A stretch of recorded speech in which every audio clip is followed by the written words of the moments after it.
our leader Hazrat Mustafa Muhammad, our commander Hazrat Mustafa Muhammad, our leader Hazrat Mustafa Muhammad,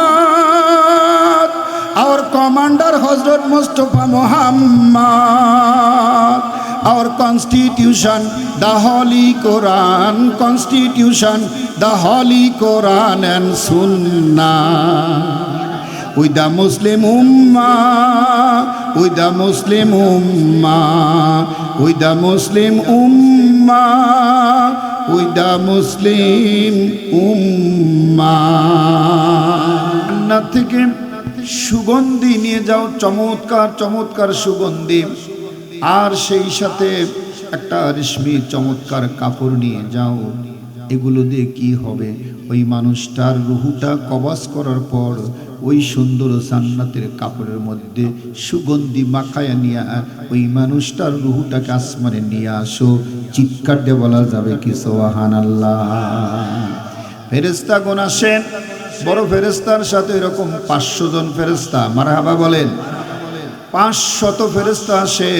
ওই ফেরেশতা যখন মানুষটার কাছে আসে, যার জানটা কবজ করা হবে, এসে সুন্দর ভদ্রভাবে তার কাছে আসে সালাম দেয়। এই সালাম দেওয়ার পর রুহটা ওই মানুষটাকে কি বলে ফেরেশতা? আল্লাহ রাব্বুল আলামিন 1450 বছর আগে ওই কথাটা কোরআন শরীফে বলে দিয়েছে। চিৎকার দিয়ে বলা যাবে কি একটু মারহাবা? কি বলেন ফেরেশতা এসে? এবার একটু মন লাগায় শোনেন, যেটা 2 বার পাঠ করেছি। কি বলতেছি? আইয়াতুহান নাফসুল মুতমাইন্নাহ ইরজিই ইলা রাব্বিকি রাদিয়াতাম মারদিয়া। ফেরেশতা এসে ভদ্রতার সাথে, নম্রতার সাথে, মিষ্টি ভাবে সুন্দর কথা বলে বলতেছে, এ আল্লাহর প্রতি খুশি হওয়া আত্মা, আর আল্লাহ তোমার প্রতি খুশি হওয়া যেই আত্মাটা তোমাকে বলছি, ইরজিই, তুমি বের হয়ে আসো ওই মানুষের দেহর ভিতর থেকে, ইলা রাব্বিকি রাদিয়াতাম মারদিয়া, তোমার সেই প্রভুর দিকে। শোনা যায় না নাকি? আচ্ছা মা বোনদের আবারও বলছি যে আপনারা যারা প্রথম এসেছেন, মেহেরবানি করে একটু চেপে চেপে বসেন। আরো অনেক মা বোন আসছে, বসার নাকি জায়গা হচ্ছে না, একটু আগায় বসেন। আর যারা জালসা কমিটিতে স্বেচ্ছাসেবক রয়েছেন, যুবক ভাইদের বলছি, মেহেরবানি করে আরো কিছু বসার ব্যবস্থা করেন, কিছু বসার ব্যবস্থা করেন, জায়গায় সংকুলান হচ্ছে না। সামনে আগিয়ে যাই। আল্লাহ রাব্বুল আমিনের ফেরেশতা এসে বলিয়া, আইয়াতুহান নাফসুল মুতমাইন্না, হে প্রশান্ত আত্মা, হে খুশির আত্মা, হে আল্লাহর সন্তুষ্ট হওয়া যে আত্মা, তোমারে বলছি, ইরজিই, তুমি বের হয়ে আসো ওই মানুষটার শরীর থেকে। কোন দিকে? ইলা রাব্বিকি রাদিয়া, তোমার মালিকের দিকে তুমি ফিরে আসো। জোরে বলেন সুবহানাল্লাহ। যেই আল্লাহ তুমি রুহুটাকে এই মানুষটার দেহের ভিতর দিয়ে দিয়েছিলেন, তার সময় শেষ, রুহু তুমি বের হয়ে আসো। আল্লাহু আকবার। এত সুন্দরভাবে বলে, এত ভদ্রভাবে বলে তুমি বের হয়ে আসো। আল্লাহ তোমার উপর খুশি, তুমিও তার উপর ছিলে খুশি। এর তাফসিরের ভিতরে লেখে, এই লাইনটার তাফসির এভাবে বলা হয়েছে, ওই রুহুটাকে কিভাবে মর্যাদা দিয়ে বের করা হয়, কত সুন্দরভাবে বের করা হয় বলা হয়েছে। একজন মা যেমন বাচ্চাকে দুধ পান করায়, ওই বাচ্চা যেমন নিজের মায়ের বুকের দুধ খেতে খেতে কখন ঘুমায় পড়ে মা যেমন জানে না, আর ওই বাচ্চা কখন মায়ের স্তন ছেড়ে দেয় মুখ থেকে মাও যেমন জানে না, অনুরূপভাবে আল্লাহ রাব্বুল আলামিনের নেককার বান্দা বান্দির আত্মা যখন বেরিয়ে যায়, কখন বেরিয়ে যায় শরীর এক বিন্দু টের পায় না। চিৎকার দিয়ে বলেন একটু মারহাবা। আর কালকে বলছি কিভাবে বের করে, কথা বলতে হবে, কিভাবে বের করে? একেবারে মেশিন দিয়ে চিবায়ে চিবায়ে, যেমন আমরা কুশাল মারাই করি, আখ মারাই করি, করি না? ওইভাবে পায়ের বৃদ্ধাঙ্গুলি থেকে শুরু করে নিয়ে ওইভাবে আত্মাটা বের করা হয়। ভয়ে কোথায় কোথায় পালায়, কিচ্ছু কাজ হয় না। আর আজকের আত্মাটাকে বলা হইতেছে ইরজিই ইলা রাব্বিকি রাদিয়াতাম মারদিয়া, তুমি তোমার মহান সন্তুষ্টিজনক আল্লাহর দিকে তুমি আত্মা চলে আসো। চিৎকার দেখুন একটু মারহাবা। এই রুহটাকে যখন বলা হয় এত সুন্দরভাবে স্মুথলি বের হয়ে আসে। একটা শিশু বাচ্চা মায়ের দুধ খাইতে খাইতে যেমন ঘুমায় যায়, কখন দুধটা ছেড়ে দেয় মা নিজেও বোঝে না, ঠিক না বে ঠিক? আস্তে করে বাচ্চা মুখটা ছেড়ে দেয়, ঘুমায় পড়ে। ঠিক অনুরূপভাবে আমি আপনার আত্মার কপাল যদি ভালো হয়, এমনভাবে আত্মা বের হবে, মরা মানুষটা কিচ্ছু টের পাবে না, শরীর কিচ্ছু ব্যথাও পাবে না। বলুন সুবহানাল্লাহ। এ মরণ আমাদের দরকার আছে তো? এ মরণ চাই তো? সামনে আগিয়ে যায়। এর আর একটা ব্যাখ্যায় তাফসীর কারকগণ এভাবে বলেছেন, একজন মানুষ যদি আটা ভিজায় খামিরা করে, এটাকে কি বলে, ওটা খামিরা বানায়। এই খামিরার মধ্যে যদি হঠাৎ দেখে একটা চুল পড়ে গেছে, ওই চুলটাকে টান দিলে আস্তে করে চুলটা যেমন বেরিয়ে আসে, খামিরার ভিতর কোনো চিহ্ন হয় না, দাগ থাকে না, ঠিক নেবে ঠিক? বলেন তো, একটা চুল টেনে বের করলে কোনো দাগ থাকে, ফাটা থাকে? ওইখানে যেমন কোনো চিহ্ন হয় না, খামিরা নিজেও টের পায় না কে বেরিয়ে গেল, ঠিক অনুরূপভাবে সুন্দর করে আত্মাটা বেরিয়ে যায়। ওই রুহুটা বের হওয়ার সময় ওই দেহটা কিচ্ছু বুঝতে পারে না। বলুন সুবহানাল্লাহ। এ তো কেবল বের করা হলো। এরপরে আল্লাহর তরফ থেকে ফেরেশতারা কি বলে, ফাদখুলি ফি ইবাদি, যারা ভালো ভালো মানুষ তাদের মধ্যে তুমি চলে যাও।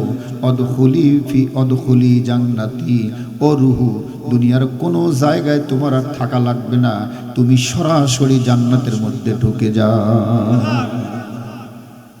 আত্মার খুশি। এরপরে আত্মাটা বের হলো। কষ্ট দিচ্ছেন নাকি?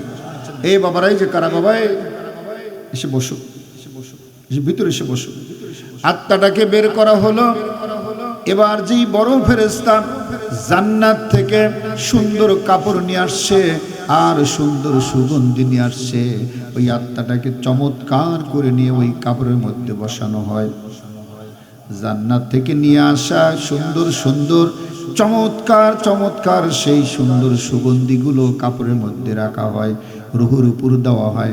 এরপরে কাপড়টাকে সুন্দর করে ভাঁজ করে তাকে বলা হয় মারহাবান, মারহাবা, মারহাবা, ধন্যবাদ, স্বাগতম, চিল্লায় এখন মারহাবা। এরপরে রুহুটাকে সবাই মিলে আনন্দের সাথে দোল খাইতে খাইতে তারা আসমানের দিকে নিয়ে যায়। যখন নিয়ে যাওয়া হয়, কালকে বলছি, মাইয়াত থেকে নিয়ে আসমান পর্যন্ত যেমন ফেরেশতারা দুই পার্শ্বে দাঁড়িয়ে থাকে, একটা দুটা ফেরেশতা না, মানুষকে যেমন রিসিপশন দেওয়া হয়, প্রধান বক্তার আগমন বলে কি বলো না, এমপি সাহেবের আগমন পাই না, কথা বলেন না কেন, প্রধানমন্ত্রীর আগমন, প্রেসিডেন্টের আগমন, এই দুনিয়াতে যেমন সিস্টেমটা করা হয়, ঠিক অনুরূপভাবে আল্লাহ রব্বুল আলামিনের অসংখ্য ফেরেশতারা এরাও মাইয়াতের বাড়ি থেকে আসমান পর্যন্ত দুই দিকে দলবদ্ধ দাঁড়িয়ে যায়, দুই দিকে তারা দাঁড়িয়ে যায় এবং তারা ওই রূহটাকে স্বাগতম, মারহাবা, মারহাবা এসব বলে বলে তারা আসমানের দিকে নিয়ে যায়। আমরা শুধু মনে করি দুনিয়াতেই মনে হয় এগুলো আছে, না, আল্লাহ তাআলার কাছে ওইসব সিস্টেম আছে না নাই? একটু জিকির করেন, লা ইলাহা ইল্লাল্লাহ, লা ইলাহা ইল্লাল্লাহ, লা ইলাহা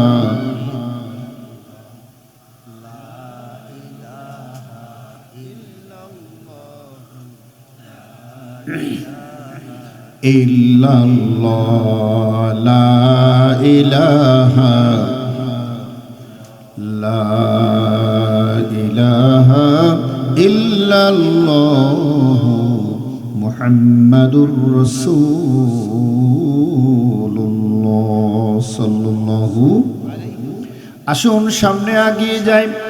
রূহটা বের করা হলো, চমৎকার জান্নাতের কাপড়ের মধ্যে রাখা হলো। সুগন্ধি দিয়ে ভরপুর করা হলো। এবার সব ফেরেশতা মিলে জান্নাতের আসমানের দিকে নিয়ে যায়। যখন আসমানের প্রথম আসমানে চলে যায়, যাওয়ার পর এই ফেরেশতা নিচ থেকে ডাক দিয়ে বলে, কে গো আসমানের উপরে আছো ভাই? ও আসমানের গেটম্যান ভাই, তুমি দরজাটা খুলে দাও। এরপর জিজ্ঞাসা করা হয়, তুমি কে? বলে, আমি মালাকুল মউত। সুবহানাল্লাহ বলেন। আমি ফেরেশতা, তুমি কাকে নিয়ে আসছো? অমুক গ্রামের অমুক এলাকার অমুক বাবার অমুক সন্তানকে নিয়ে আসছি। এরপরে তারা আস্তে করে যখন দরজাটা আসমানের খুলে দেয়, খুলে দেওয়ার সঙ্গে সঙ্গে এমন সুগন্ধি বের হয়, ওই ফেরেশতাগুলো তারা খুশিতে নাচতে থাকে, ধন্যবাদ জানায়, মারহাবা বলে, বলে সুস্বাগতম, ওয়েলকাম ওয়েলকাম, তোমাদেরকে সুস্বাগতম। এমন চমৎকার বান্দার আত্মা নিয়ে আসছো, এমন সুন্দর বান্দির আত্মা নিয়ে আসছো, সুতরাং তোমাদেরকে ধন্যবাদ। তোমরা উপর আসমানে এবার চলে যাও। প্রথম আসমানের গেটটা খুলে দেয়, উপর দিকে চলে যায়। আল্লাহু আকবার। এইভাবে 1 2 3 4 দ্বিতীয় আসমানে যখন নিয়ে যাওয়া হয়, ওই ফেরেশতাকে যা বলে, গেটটা খুলে দাও, আসমানের দরজাটা খুলে দাও। ইফতাহুস সামা, দরজা আকাশের তোমরা খুলে দাও। তারাও খুলে দেয়। জিজ্ঞেস করে, কার আত্মা, কোন ছেলে, কার বাবা, কার ছেলে, সব কিছু এরকম জিজ্ঞেস করে। তারাও বলে, আমরা ধন্য যে এত সুন্দর আত্মাওয়ালা মানুষের রূহটা নিয়ে আসছো। সুবহানাল্লাহ কন্যা। এখানে একটা কথা না বললেই না, ভুলে গেছি। সুন্দর আত্মাটাকে যখন বের করা হয়, সুন্দর ইমানদার মানুষটার যখন আত্মাটা বের করা হয়, ওই সময় বড় বড় শয়তানের কাছে ছোট ছোট ছেলেগুলো সাক্ষাৎ হয়ে যায়। বড় শয়তান এত বড় জোরে একটা চিৎকার দেয়, ডাক দিয়ে বলে, এই মানুষটা ঈমান নিয়ে মারা গেল, জান্নাতের মানুষ হয়ে মারা গেল, তোরা শয়তানেরা কি কাজটা করছিলি? এত জোরে চিৎকার দেয়, এত খারাপ মানুষ ভাবে চিৎকার দিয়া বলে, এতগুলো শয়তান থাকতে এই মানুষটা জান্নাতে গেল কেমনে, মরণটা ভালো হইল কেমনে? কন্যা নাউজুবিল্লাহ। ওরা তখন ডাক দিয়ে বলে, লিডার, চেষ্টা কম করি নাই, হারে হারে পায়ে পায়ে আমরা চেষ্টা করেছি, কিন্তু পারি নাই। একে যতই বাধা দিয়েছি, কুমন্ত্রণা দিয়েছি, কোরআনের ডাক শুনলে, হাদিসের ডাক শুনলে সে আর থাকে নাই। তাড়াতাড়ি করে দুনিয়ার সব কাজ ফেলে কোরআনের কথা শুনেছে, কোরআনের আইন মেনেছে। কোরআনের আইনকে দুনিয়ায় বাস্তবায়নের জন্য টাকা দিয়ে, পয়সা দিয়ে, বুদ্ধি দিয়ে, বিবেক দিয়ে, গায়ে কেটে সব সময় একই চিন্তায় ব্যস্ত ছিল। সুতরাং আমাদের কাজ কোনো করতে পারে নাই। চিৎকার দিয়ে বলেন না একটু সুবহানাল্লাহ। কিতাবের ভিতর আসছে, একজন ভালো মানুষের রূহটা যখন বের করা হয়, ওই মানুষটা যখন জান্নাতের মানুষ হয়ে মারা যায়, শয়তান বলে, এর চেয়ে আমার জন্য আর দুঃখের কিছু নাই।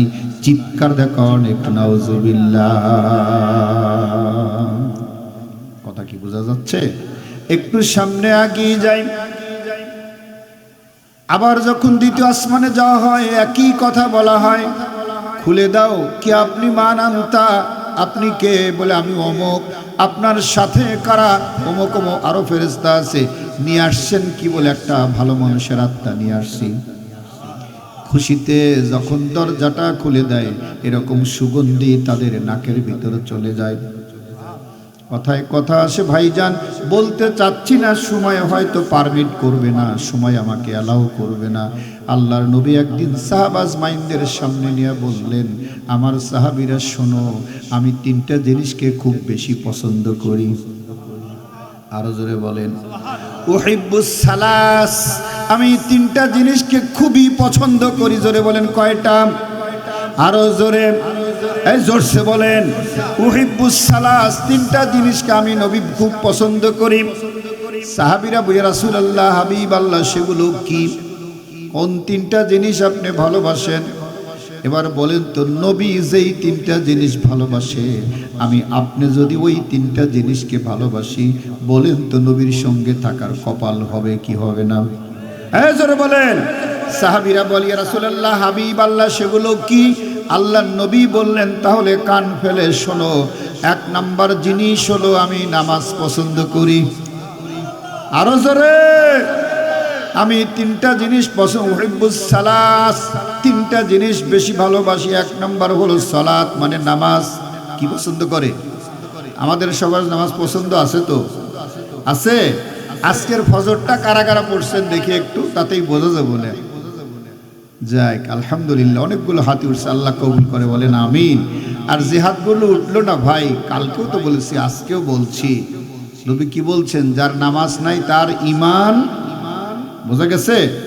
আল্লাহ নবী 2 নম্বরে বললেন, কালকেও বলেছি, আল্লাহ রসুল দুনিয়াতে আসছেন কিভাবে? কথা বলতে হবে, সিজদা হবে, ঠিক না ঠিক? বুঝা দিছেন এই পৃথিবীতে আসা যত দরকার, তার চেয়ে বেশি দরকার হলো তোমাকে নামাজ। কথা বলেন। আজকে ওই সময়টা হবে না। ঢাকার বুকে একটা রাস্তার পাশে একটা বড় মসজিদে মাগরিবের নামাজের দৃশ্য, মাগরিবের নামাজ পড়া দেখে রাশিয়া থেকে আসা একজন নাস্তিক, এই নাস্তিকটা 16 মিনিট মুসলমানদের নামাজ পড়া দেখেছিল। কত মিনিট? এই 16 মিনিটের নামাজের মধ্যে সে বলেছিল, নামাজ শেষে একজন মুসলিমকে ঠেকায়া দিল, বলল যে ভাই, এক্সকিউজ মি ফর ইউ, কে আপনি? সে বলল যে I am Bangladeshi and a মুসলিম, আমি একজন বাংলাদেশি মুসলমান। সুবহানাল্লাহ বলেন। বলল যে ভালো কথা, তো what were you doing at that mosque in this house? ওই জায়গাতে আপনারা ভিতরে কি করতেছিলেন সবাই মিলে? মুসলিম তাকে জবাব দিল, we were praying for creator Allah, আমরা আমাদের স্রষ্টা আল্লাহর হুকুম নামাজ পালন করতেছিলাম। তিনি বললেন, নামাজ, সালাহ, প্রিয়া, নামাজ পড়তেছিলে তো ভালো কথা। নামাজ পড়তেছিল, তা আমি দেখলাম তোমরা যখন লাইনে দাঁড়াইলা, তোমরা লাইনে দাঁড়াইলা, আমি দেখলাম যে একজন পাঁজিরো গাড়িওয়ালা তার গাড়ি ঠেকিয়ে, যার গাড়ির দাম লক্ষ লক্ষ টাকা, ওই গাড়িটা ঠেকায়ে গাড়ির মালিক যা সেখানে দাঁড়ালো, আর সেই ড্রাইভার ও তার পাশে গিয়ে সেও দাঁড়ালো। এর কিছুক্ষণ পরে দেখি একজন ভ্যানগাড়ি, ঠেলা গাড়ি মার্কা একজন মানুষ, বাদাম বিক্রেতা একজন মানুষ, সেও তাদের পাশে গিয়ে দাঁড়ালো। But why for it? এটা কেন? পাজিরো গাড়িওয়ালা দাঁড়ালো, আর তার পাশে ড্রাইভার, তার পাশে একজন বাদামওয়ালা দাঁড়ালো, কই পার্থক্য কই? এরকম দাঁড়াইলা কেন? মুসলমান জবাব দিল, there is no differing among us in the prayer time, আমাদের নামাজের সময় কোনো পার্থক্য বোধ নাই। নামাজ যেমন একটা ইবাদত, যখন আমরা দাঁড়িয়ে যাই, এখানে ধনী গরিব, আশ্রা বাত্রা, উঁচু নিচু, শিক্ষিত অশিক্ষিত কোনো কিছু পার্থক্য করা যায় না। এই মসজিদে যখন আমরা ঢুকি, আমরা সবাই যেন এক মায়ের সন্তান, আমাদের কোনো পার্থক্য করা যায় না। চিল্লায় এখন ঠিক কিনা? এরপরে তিনি বললেন, ভালো, কষ্ট হচ্ছে। 2 নম্বর তিনি বললেন, তা না হয় বুঝলাম, সামনে যে মানুষটা একজন দাঁড়ালো আর তোমরা সবাই দাঁড়িয়ে গেল, ওই মানুষটার দেখা দেখি, ওই মানুষটা কেডা? Was standing in front of your self, তোমাদের সবার সামনে যেই মানুষটা ছিল, ওই লোকটা কে? এবার মুসলমান জবাব দিল, he is our religious leader, that is ইমাম, তিনি আমাদের ধর্মীয় নেতা, তার মানে ইমাম সাহেব। চিল্লা কোন মারহাবা। এবার ওই মানুষটা জবাব দিতেছে, রিলিজিয়াস লিডার, ধর্মীয় নেতা, but he is black eye as well as shortage. আরে ধর্মীয় নেতা, নেতা মানে তো বড় সড় হওয়ার কথা, চাকচিক্য চেহারা থাকার কথা, টাকা পয়সা থাকার কথা। দেখে তো শুকনা, আবার কালো মানুষ, আবার খাটো। সুবহানাল্লাহ। আগামীকাল how is it possible for you that he is your religious leader? এটা কিভাবে সম্ভব যে ওই লোকটা তোমাদের ধর্মীয় নেতা? মুসলিম জবাব দিল, কষ্ট হইতেছে। মুসলিম জবাব দিল, শোনো বন্ধু বিদেশি, my dear foreigner listen me, আমার বিদেশি বন্ধু মনোযোগ দিয়ে শোনেন।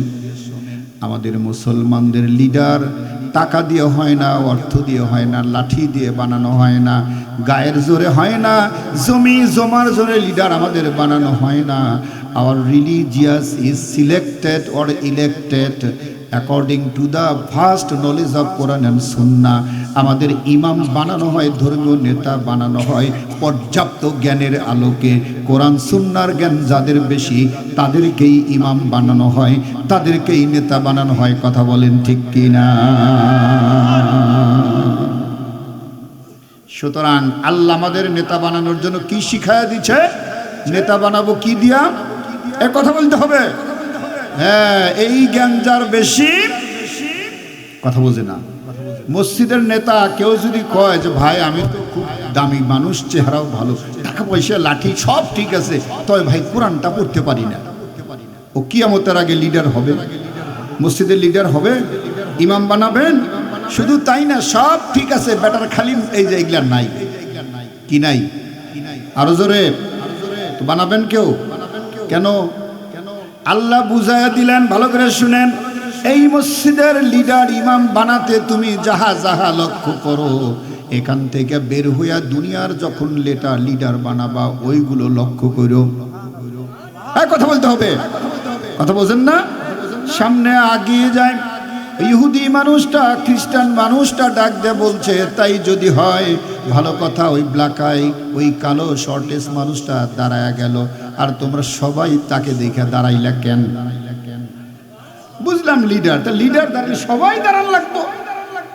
তিনি বললেন, হ্যাঁ, আমাদের লিডার যখন দাঁড়িয়ে যায় আমাদের আর কারোর বসে থাকার উপায় নাই, চিৎকার দিয়ে বলা যাবে কি মারহাবা।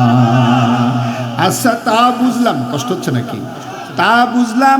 এরপরে কিছুক্ষণ পরে দেখলাম একজন মানুষ যেন কি বলে, আর সবাই তোমরা কান মেলে শোনো, কেউ কথা বলো না। কেন এমনটা? ওই লোকটা বুঝাইয়া দিল, ওটা আমাদের নামাজের একটা অংশ, ওটার নাম হলো কি? একামত। ওটার নাম কি? একামত। শব্দগুলো যখন বলা হয় কোনো কথা বলা যাবে না, আমরা চুপ মেরে সেটা শুনি। আর এটা না হয় বুঝলাম। সামনের লোকটা যখন হাত এইরকম কান বরাবর নিয়ে হাতটা নাভিতে বাঁধলো আর সবাই বেঁধে ফেললো, কাহিনীটা কি? কষ্ট হইতেছে? আল্লাহর বান্দা বুঝা দিতেছে, মাই ডিয়ার ফরেনার ফ্রেন্ড, ও আমার বিদেশি বন্ধু, লিসেন মিয়া, আমার কথা মনোযোগ দিয়ে শোনো। আমাদের নেতা যখন এই রকম করে হাত বেঁধে হাতগুলো কানের কাছে নিয়ে নাভি পর্যন্ত নিল, সে আল্লাহকে বুঝাইয়া দিল, বন্ধু ও আমার আল্লাহ, এই মুহূর্তে আমি একজন কান ধরে শপথ করে তোমার কাছে কথা দিচ্ছি, আমি কান ধরে কান ছুঁয়ে শপথ করে বলছি, আমি একজন তোমার হতভাগা একজন আসামি, আমি কান ছুঁয়ে বলছি, হাত বেঁধে দিলাম, আমার হাতটা এখন বাঁধা, আমি আর কিচ্ছু করতে পারবো না, যা কিছু করাবে সব তুমি। কথা বলতে হবে। আল্লাহ তোমার কাছে কান ছুঁয়ে শপথ করে বলছে, আল্লাহ এই যে আমার হাত দুইটা বাঁধা, আমার হাত নড়ানোর কোনো উপায় নাই যতক্ষণ না নামাজ শেষ। কথা কন না কেন? সে বুঝাইয়া দিল, আমি মালিক তোমার কাছে একজন হাত বাঁধা গোলাম। সুবহানাল্লাহ কন না। গোলাম যদি পুলিশের কাছে যখন আসামি সারেন্ডার করে না? আরো জোরে বলেন। আমার ইমাম বুঝাইয়া দিলেন, আল্লাহ আমি তোমার কাছে একজন হাত বাঁধা এক আসামি, এক গোলাম, তুমি যা বলবে সব আমি কান দিয়ে শুনবো, এখন আমার কোনো কথা বলার, কথা বলতে হবে। বুঝাইয়া দিল। ওই লোকটা যা বলল তোমরা সবাই মনোযোগ দিয়ে শুনলা, কেউ কথা বললা না কেন? এবার মুসলিম বুঝায় যে, শোনেন, ওই লোকটা যা বলল সব কোরআনের কথা, আর কোরআনের কথা যখন লিডার বলবে কারোর পক্ষে সম্ভব না একটা কথা বলা। চিৎকার দিয়ে বলেন একটু সুবহানাল্লাহ। তিনি বুঝায় দিলেন, আমার লিডার যখন কথা বলবে, ধর্মীয় নেতা যখন কথা বলবে, কোনো কথা বলা যাবে না, উনি যা যা বলবে সব মনোযোগ দিয়া কথা বলেন না কেন? অর্থাৎ নামাজ এমন একটা জিনিস, এমন একটা ট্রেনিং, মসজিদে যখন লিডার কথা বলে কোনো কথা যেমন বলা যাবে না, মসজিদ থেকে যখন বাইরে চলে যাবেন আপনার লিডার যা বলবে ওই সময় কোনো কথা বলা যাবে না। চিৎকার দিয়ে বলেন কথা ঠিক কিনা? এবার বলেন তো, এই নিয়মটা মসজিদে মানি, বাইরে যায় কি মানি? আরো জোরে বলতে হবে। অথচ মসজিদের ভিতরে লিডারকে কানায় কানায় মানি, আর বাইরে যখন লিডার কোনো কথা বলে কয়জন তার কথা শুনে? আরো জোরে বলেন। অথচ আল্লাহ বলেছেন, সামি'না ওয়া আতা'না, লিডার যা বলবে তা শুনবো, কোনো কথা বলা, কোনো আপত্তি করা দেখেন না অনেক দীর্ঘদিন কাজ করেছে, আপনাকে এই জায়গায় মনোনয়ন দিলাম, আপনি এমপি হবেন, আপনি এমপির কাজ করেন, আবার 2 মাস পরে নেতা বলছে আপনাকে রাখলাম না, কয় আলহামদুলিল্লাহ। কথা বলেন না কেন? কোনো আপত্তি নাই, আমাকে 6 মাস কাজ করাইছেন, এমপি দাঁড়া দিছেন, আবার লিডার বলল না 50 জনের বাদ দিলাম, কয় আলহামদুলিল্লাহ। আছে না নাই? কিন্তু অনেক দলকে আবার দেখেন এইটা যদি বলে মারামারি, কাটাকাটি, ফাটাফাটি, খুনাখুনি, আছে না নাই? আরো জোরে। তার মানে যেই লোকটা নামাজের ট্রেনিং পায় নাই, ওই লোকটা কোনো দিন বাইরে নেতাকে এইভাবে মানতে, কথা বলেন না কেন ভাইজান? এরকম ভাবে ওই লোকটা বলল, আমি দেখলাম তোমাদের এই 16 মিনিটের নামাজ দাঁড়ায় দাঁড়ায় দেখলাম, আমি ইহুদি খ্রিস্টান লোকটা বাইরের মানুষ, আমি 16টা জিনিস এখান থেকে এখনই শিখে ফেললাম। আমি এতটুক শুনলাম, সবগুলো বলার সময় হলো না। আমি শুধু বলছি ইমামকে দেখে দাঁড়ানো, হাত বেঁধে পাশাপাশি দাঁড়ানো, পার্থক্য দূর করা। আর নেতা যখন কথা বলবো ওই সময় কোনো কথা, আরো জোরে, আমরা যখন বক্তব্য তখন যে কথা বলেন, কামটা কি ঠিক হয়? আরো জোরে বলেন। একটু সামনে আগিয়ে যাই, আরো দীর্ঘ কথা ছিল বলতে পারলাম না। এবার লোকটা প্রশ্ন করে, তোমাদের সামনের ইমাম যখন মাথাটা রুকু দিল, বাঁকা করলো, তোমরাও সবাই বাঁকা করলাম, করে না? আবার উনি যখন সোজা হলো, তোমরাও সোজা হইলা। ওই লোকটার একটু আগে সোজা হইলে কি অসুবিধা? মুসলিম বুঝাইয়া দিল, বন্ধু না না না, নেতাকে এভাবে মানি, নেতার আগে যদি কোনো কথা বলি, কোনো কাজ করি, ওই পুরো জিনিসটাই আল্লাহ বানচাল করে দেয়। সিল্লা বলেন কথা ঠিক কিনা? ওই অমুসলিম লোকটা বলে, এইভাবে যদি তোমরা নেতাকে মানো, নেতার আগে একচুল আগে কাজ করা যাবে না, নেতার কথার আগে কথা বলা যাবে না। এই রকম দৈনিক তোমরা কয়বার নেতাকে মানো, কয়বার এই জায়গায় হাজিরা দাও? তাও মানে how much time, how many times do you gather here? দৈনিক কতবার তোমরা এই জায়গায় হাজিরা দাও? মুসলিম বলল 5 টাইমস। কয়টা টাইম? কয়বার? দেয়ার আর 5 টাইমস উই গ্যাদার হিয়ার। আমরা দৈনিক 5 বার এই মসজিদে এসে আমরা হাজিরা দেই।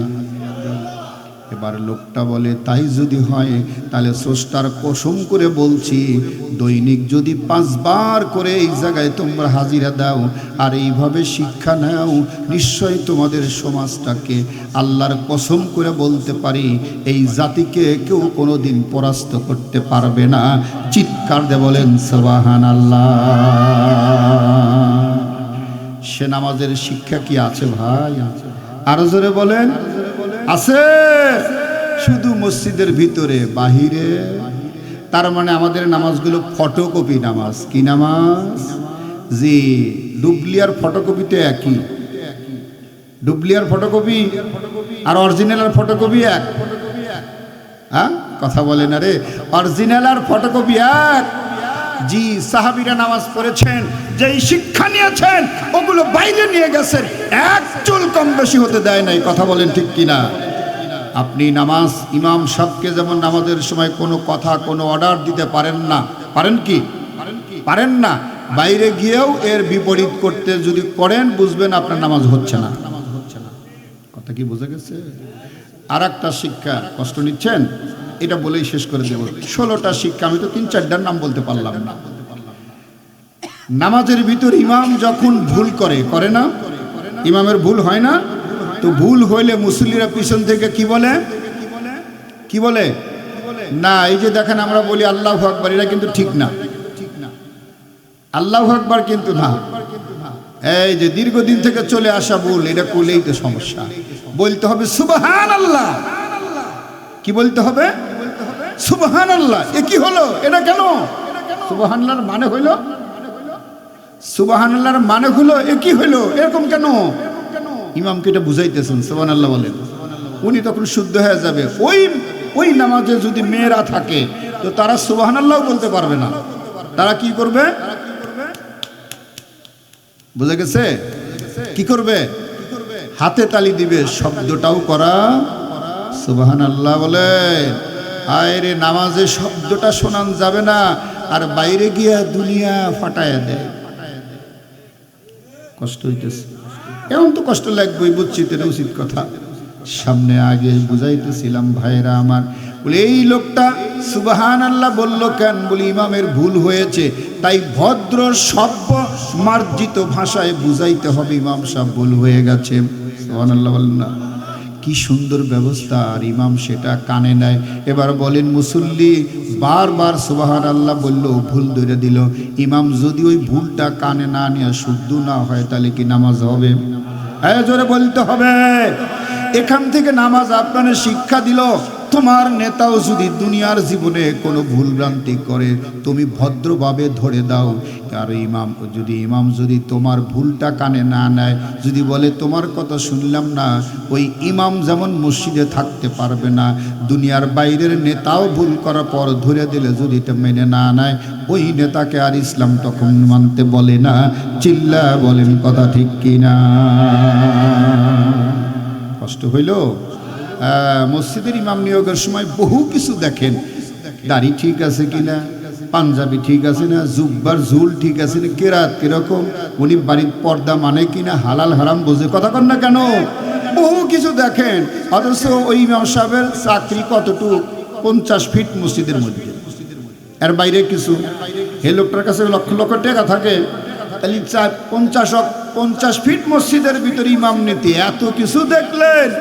আর 2টা উপজেলা চালাবে যে ইমাম, কথা কয় না, যার কাছে লক্ষ কোটি কোটি টাকা আসবে যাবে, ওই লোকটা কেমন এটা আর দেখার সময়?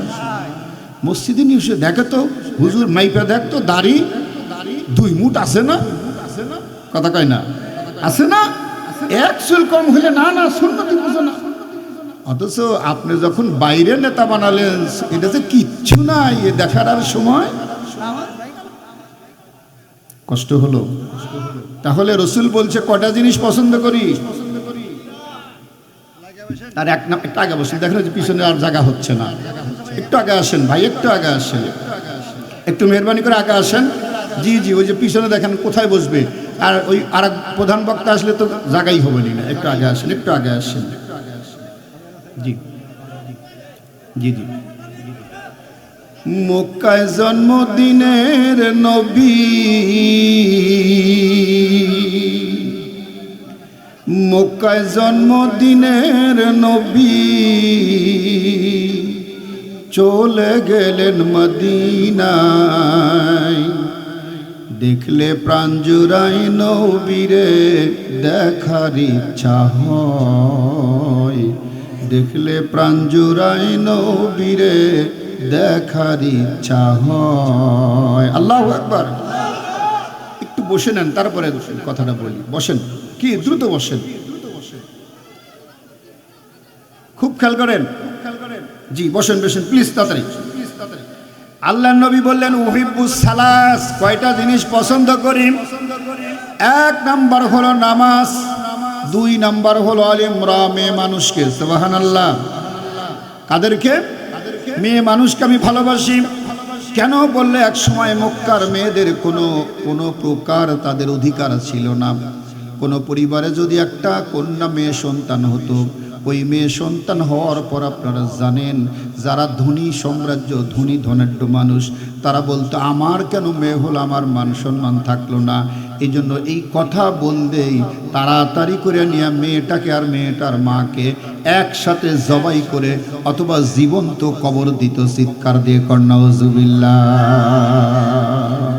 বলতো যে হায় হায় হায়, আমার কপাল খারাপ, আমার ঘরে মেয়ে আসলো, মেয়ে হইল, আর আমার স্ত্রী এই মেয়ে সন্তান প্রসব করলো, আমার স্ত্রীকেও কবর দেব, মেয়েকেও কবর দেব। অথচ আমার নবী দুনিয়াতে এসে কি বললেন? ইন্নাল জান্নাতা তাহতা মিন আকদামিল উম্মাহাত, নিঃসন্দেহে মায়েদের পায়ের নিচে হলো ছেলেদের বেহেশত। আরো জোরে বলেন। আল্লাহ নবী এভাবে মেয়েদেরকে সম্মান দিলেন, যেই নবী হাদিসের ভিতর বললেন যখন কোনো বাবার 2টা কন্যা সন্তান হয়, তার জন্য আল্লাহ রব্বুল আলামিন একটা জান্নাত বরাদ্দ দিয়ে দেয়। আরো জোরে বলেন। যখন কোনো লোকের 2 ঘরে দুইটা কন্যা সন্তান জন্মে আল্লাহ তার জন্য একটা জান্নাত বরাদ্দ দেয়। যদি 4টা মেয়ে জন্মে আর ওই বাবা যদি 4টা মেয়েকে ইসলামিক জ্ঞান শিক্ষা দিয়া উপযুক্ত পাত্রর হাতে পাত্রস্থ করে বিয়ে শাদী দিয়ে দেয়, আল্লাহ নবী বলে 4টা মেয়ের কারণে 2টা জান্নাত হয়ে গেল।